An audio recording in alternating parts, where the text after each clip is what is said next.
What's up, guys? Today we've got Darius Dale. He's the founder and CEO of 42 Macro, and he brings the heat. He has so many great charts that you guys are going to want to watch this entire thing. We talk about why Republicans and Democrats are both responsible for the national debt. We talk about inflation, what's going on with all the strikes in the ports, how long is that going to last, what is the economic impact going to be, and then we get into why do both political parties practice socialism? One does it for the rich, one does it for the poor. That is what Darius is here to talk about, is politics, economics, and the big strike at the ports. You guys are going to love this one. Here's my latest conversation with Darius Dale. What's up, guys? Bang, bang. I've got Darius here. Darius, I hear that there are strikes at the port. What is going on? Is the U.S. economy going to be screwed or not? How do we unpack what happens with these strikes?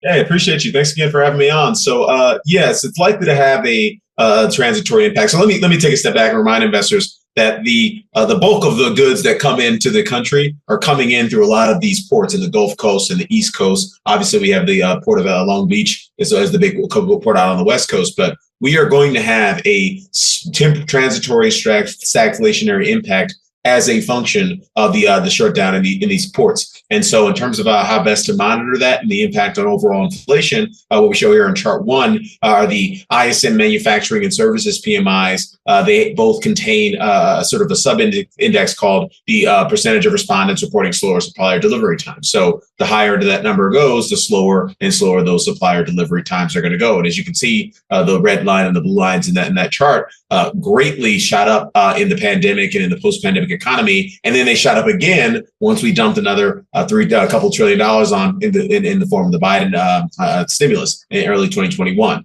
They've since retreated, and we've seen core inflation and inflation broadly retreat. But we are very likely to see, as a function of the shutdown, an increase in those metrics, which would contribute to the stickiness that we are currently observing in inflation. Now, one of the things that I saw online is the video of, I think, like the head union guy. He seems like he means business. He was just like, they know what I want. He don't exactly seem like he's the type of guy who's showing up with slick back hair. He actually had no hair, but he had, tattoos and chains, and he looked like he meant, real business, which tells me that he seemed pretty dug in. There might be a lengthy negotiation process here. And so the longer this goes on, what's the impact?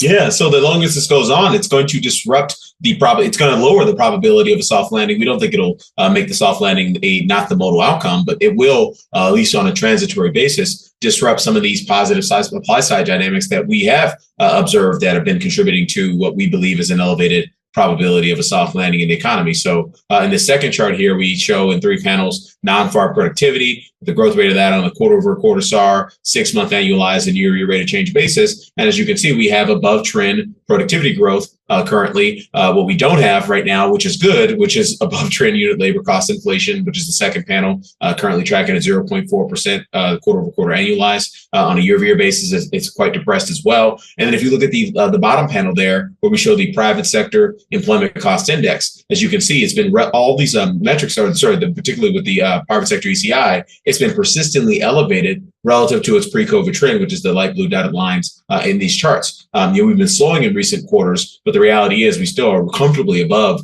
the longer term trend in terms of private sector employment cost index. And so, in our opinion, what we're seeing right now in the economy, and this is something we've been calling for since January of 2022, which is we have this sort of fourth turning style sort of economy where the folks on the bottom part of the K in this very, top heavy K-shaped US economy are, for lack of a better word, they're just pissed off. They've been left behind by economic development. They've been left behind by raging bull markets in tech and Bitcoin, and they themselves have not experienced a lot of the positivity that we've experienced broadly as investors. And they're asking for their fair share of the pie, and they're going to get it.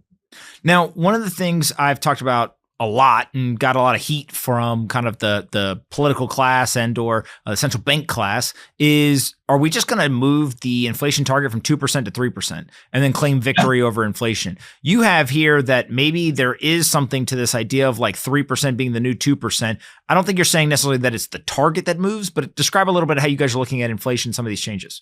Yeah, great question. This is something you and I talked about 2-3 years ago now.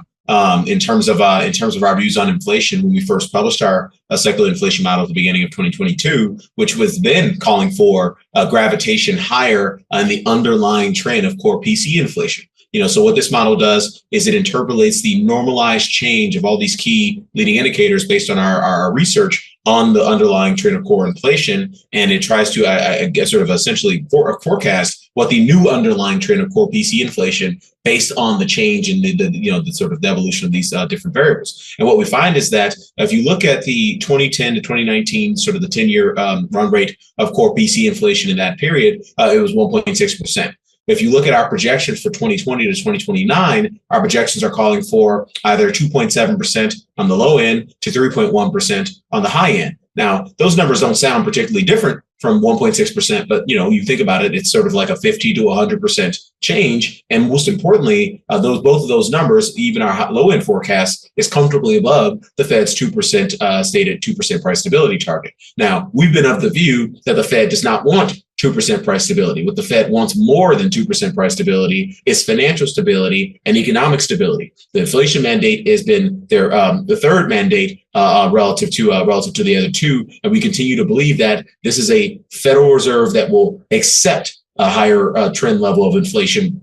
They will eventually accept 3% inflation as the new 2% inflation. They may never officially ratify that in terms of their price stability target. But what they're going to do, and what they've been doing, by the way, is allowing inflation to run persistently hotter than 2% on a foreseeable basis. Again, they already are cutting interest rates by 50 basis points going back to September 18th. They're already cutting interest rates by 50 basis points, and core PC inflation is right around the low end of that range that we've been calling for the past few years. So it's our belief that all is going according to plan with respect to our structural views on the Federal Reserve, which is a Federal Reserve that is sort of hell-bent on engineering a soft landing and perpetuating financial stability at the expense of price stability.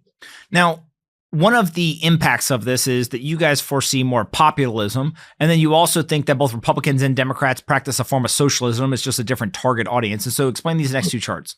Today's episode is brought to you by Zappo Bank.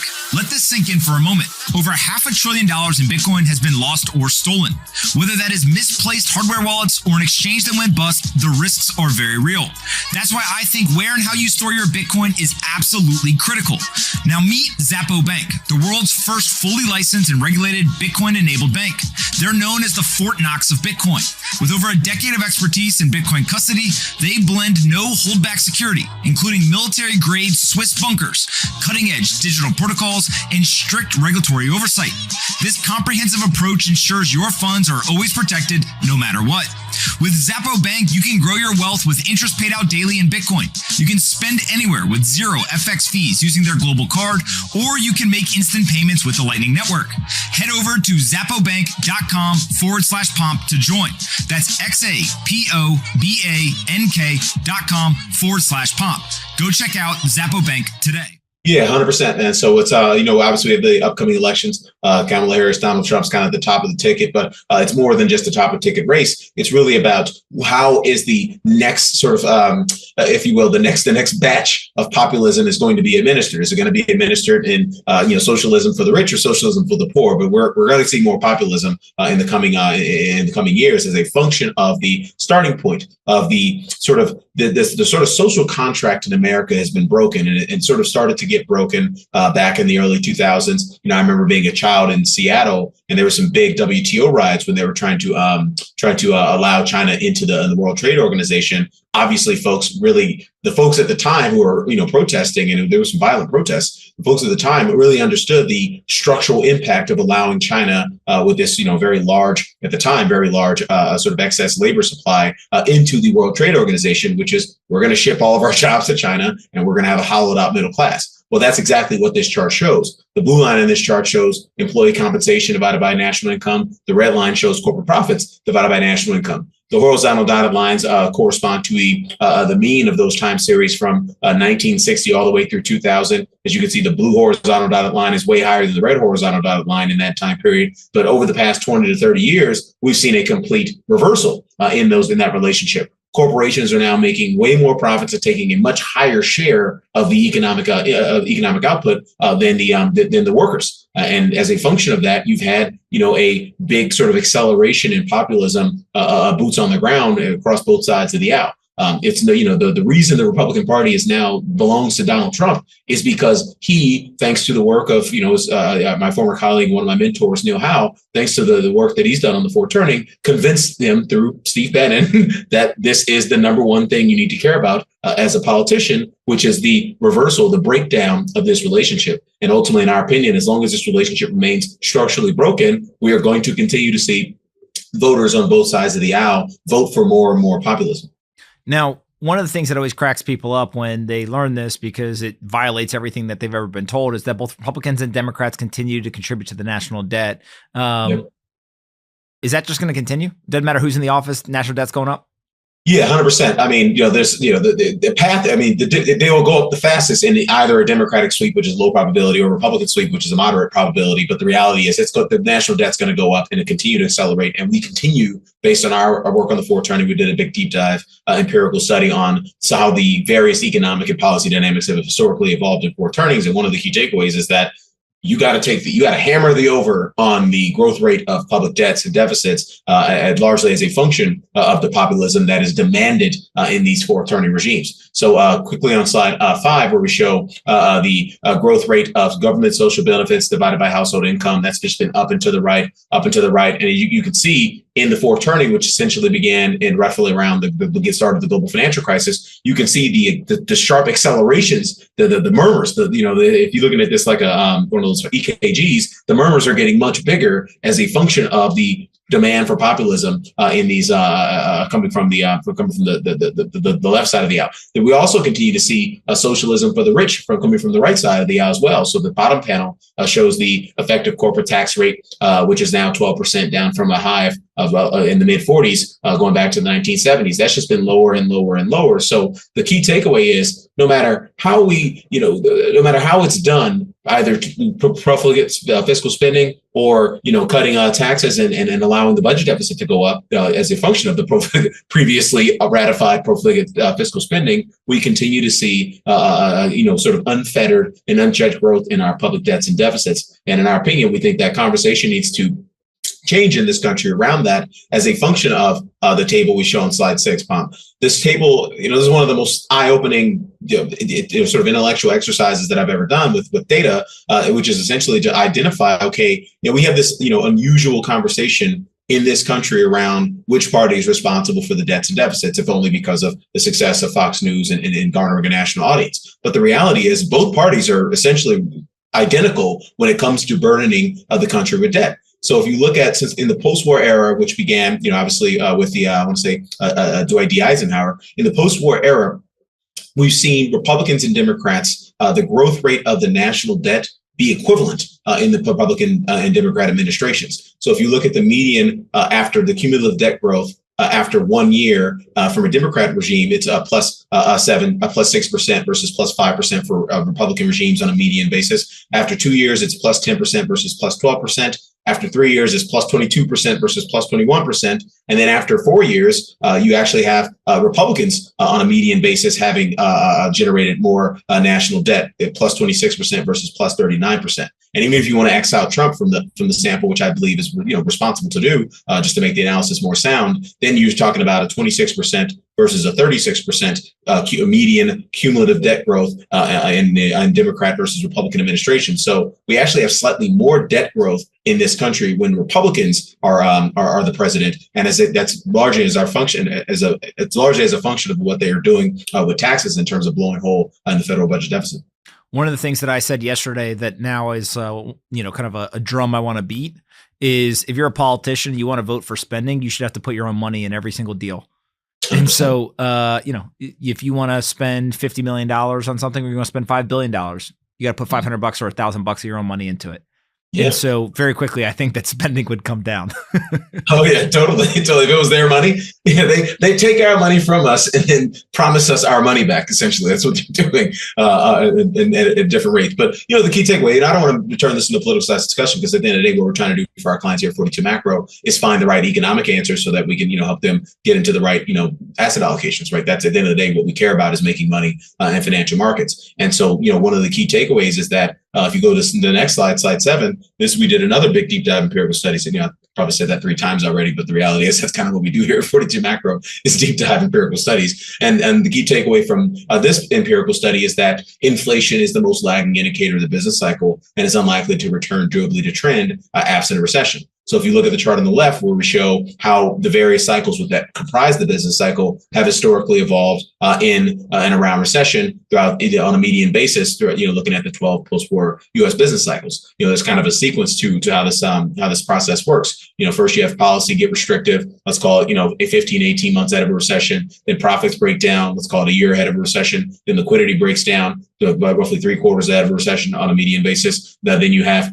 growth in the markets breaking down kind of 2/4 out of the recession. Then you have employment breaking down kind of right on time when the recession starts. And then you have credit breaking down maybe shortly after that. And then inflation, by far the most lagging indicator, breaks down durably below trend 12 to 15 months after a recession has started on a median basis, again, looking at the 12 U.S. business cycles in the post-war era. And so knowing that as the highest probability outcome that we're probably not going to see inflation return durably to trend absent a recession, we have to take the likelihood of incremental populism, no matter what happens in the elections in November, plus things like the growth rate of strikes and demands from the bottom half of the K, in this K-shaped U.S. economy, to have higher wages and, more importantly, a higher share of national income. They want to get back to where they were for most of the post-war era, which is a fine balance between labor share of national income and capitalism and corporate share of national income. And it's obviously that balance has been way out of whack. And this is why you're seeing that guy, the longshoreman guy, I forget the guy's name, he was a Claggett or something like that.